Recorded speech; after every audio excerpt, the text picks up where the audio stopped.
ଆଜି ମୁଁ ସମସ୍ତଙ୍କୁ ସ୍ୱାଗତ ଜଣାଉଛି। ଆଜି ଆମେ ହାଲୁକା ଆଉ ଓଜନ ଜିନିଷ ବିଷୟରେ ଜାଣିବା ହେଲା। କେବଳ ଉଡ଼ିବା ଆଉ ଭାସିବା ହେଲା। ଜାଣିପାର ସ୍ଟାର୍ଟ କରିବା।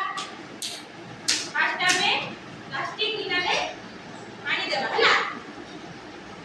ଦୁଇଟା ଗିନାରେ ପାଣି ଦେବା। କଣ ଦେବା? ପାଣି। ବଡ଼ ପାଣି କୁହ। ତାପରେ ଗୋଟିଏ ଗିନାରେ ସୋଲ ଉଡ଼େଇବା ହେଲା। ଆଉ ଗୋଟେ ଗିନାରେ ପଥର। ପିଲାମାନେ କୋଉଟା ଉଡ଼ିଲା କୋଉଟା ଭାସିଲା କୁହ? ଆଉ ସୋଲ ଭାସିଲା। ସୋଲ କାହିଁକି ଭାସିଲା? ସୋଲ କାହିଁକି ଭାସିଲା ମାନେ ସୋଲ ହାଲୁକା ଜିନିଷ। ଆମେ ପାଣିରେ ପକେଇଲେ ସୋଲ ଭାସିବ ହେଲା। ଆଉ ପଥର ଓଜନ ଜିନିଷ, ସେଥିପାଇଁ ପାଣିରେ ବୁଡ଼ିଗଲା ହେଲା। ପିଲାମାନେ ଆମେ ଏଠି କ'ଣ ଶିଖିଲେ?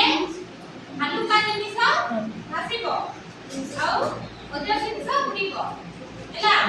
ଜାଣିପାରିଲ ତ?